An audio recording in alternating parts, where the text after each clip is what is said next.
Blessings, people of God. I hope you find yourself very blessed and in victory. Today, I want to say welcome to our newest edition of the family. Oh no, we might have to pause and be back. Okay, ladies, so back to story time.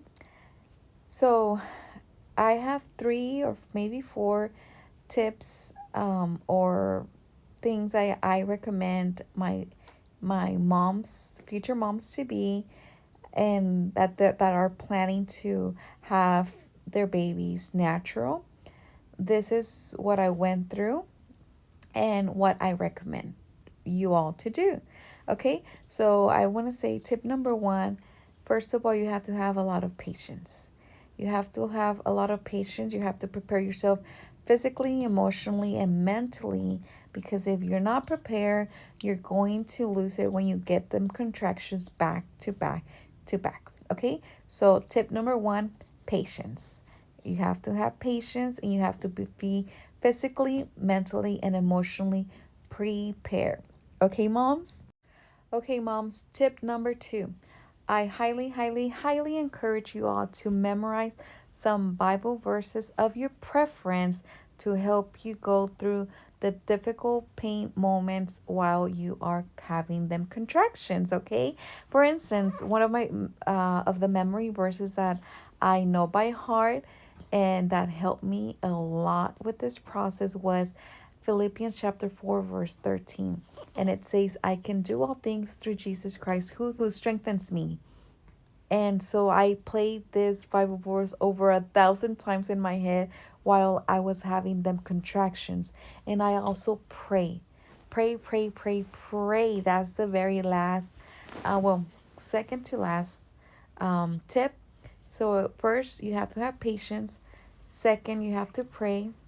You have to memorize a Bible verse that will help you during them contractions. Close your eyes and meditate on yourself.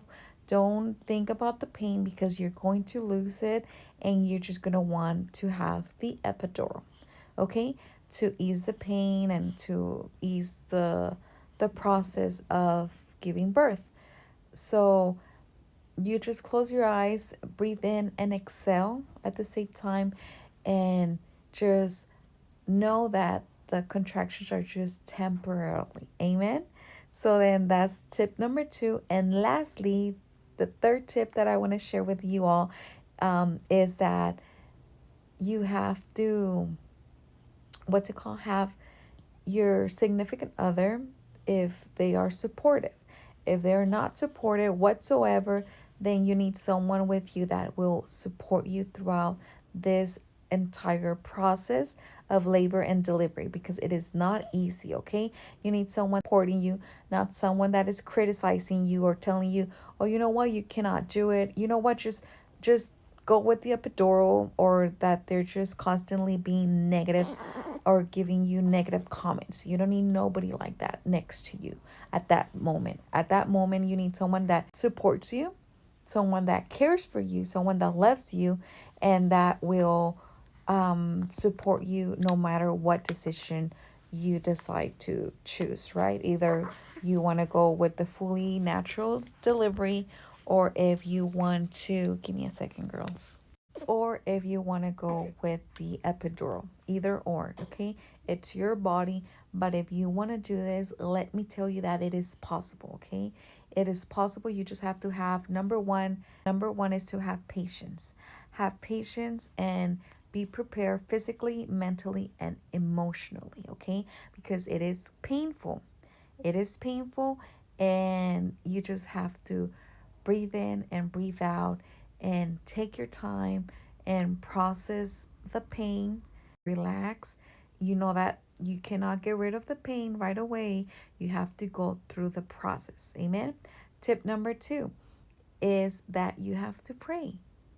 Memorize the Bible verse 2, 3, 4, 5, 6, the ones that talk to your heart the most, or the ones that encourage you the most, so you can pass through this difficult little process before you see your bundle of joy, okay? And lastly, number three, you need a supported person. It could be your mom, it could be your sister, it could be your significant other, your spouse.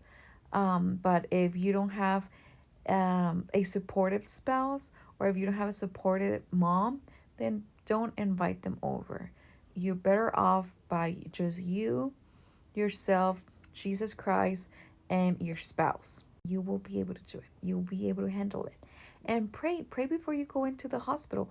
Pray that the Lord gives you grace and favor in front of the eyes of the doctors, the nurses, and everybody that you encounter or you have an encounter with, like you come across with, right? Or whoever is going to be dealing with you at the time of the labor and delivery, okay? So these are the tips, you guys. My baby's about to wake up, being fussy.